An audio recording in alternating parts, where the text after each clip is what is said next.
using techniques for accounting to accelerate the learning of accounting. The background, introductory accounting unit, undergraduate, on and off campus, about 300 students a year. Big issue, attrition rates, especially for off-campus students. So, to develop something which was personalised and scalable, harness the power of data to build a personalised learning experience for students, but there's limited resources, so it must be highly scalable. We had data from numerous sources: the learning management system Callista, online surveys, Qualtrics, quizzes and final exams paper, numerous activities from Moodle, and also such things as student interviews and focus groups. And all of that data found its way into Excel, where we did the analysis.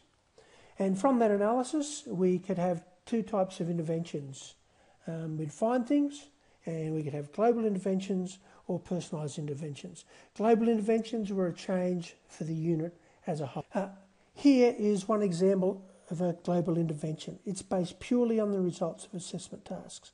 So results in quizzes can be organised and recorded in such a way that the results for each key learning area can be isolated and correlated to the results in the final exam. And here's the outcome of one, because when we identified students' results in the area of accounting equation questions and quizzes, if they didn't pass those, they hardly ever passed the unit as a whole. Now, the response was to develop a scaffolded set of quizzes that worked them through the accounting equation. And just here, this highlights, here's the student mark in percentage mark in accounting equation questions, final mark in the exam. And there's those that passed and those that didn't. The global intervention of our practice set. This was the most powerful of our global interventions, the instant feedback practice set. Our practice set imitates what happened in practice. Now, what we found out from students, and I thought my feedback was really quick, that the only feedback they really acted upon, and the only one they really thought was valuable, was the feedback they got straight after they'd completed an activity.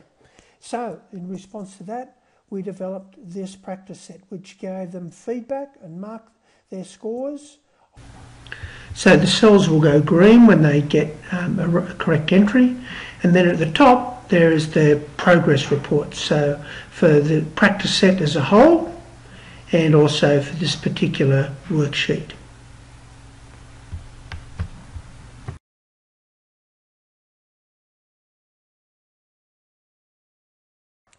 Personalised interventions, the personalised interventions, the purpose is to direct students towards their next crucial action. So we look at their results, we compare that with students that have these results in the past, and we say, this is what you should do next. And I'll just give one example here, is the maths diagnostic quiz. So here's an email gone out to a student. Based on the score they got in the maths diagnostic quiz, they're directed to a certain set of videos. Why did we adopt this approach? Well, we adapted this method from business. And also it was very good for modelling accounting to students. Accounting has great experience in collection, analysis and use of data. So what is accounting? As well as the process that we record, categorise, summarise and report data for decision making. And that's the process we've used here. And in particular, the decision making has been directed towards the next crucial action. Did this bring value? Well, was it personalised? Was it scalable? Was it scalable? We'll look at first. Here is retention results. Well, these are past results. Every student that enrolled in the unit, no matter if they withdrew after day one, is included in here. And we can see how the pass rate has steadily climbed from 2012 to 2015. And here's the example of a personalised, just one bit of correspondence I got from a student earlier this year. The key bit of this, the bit I like at the end, was thank you heaps, and Mum is astonished I have a basic grasp of some accounting.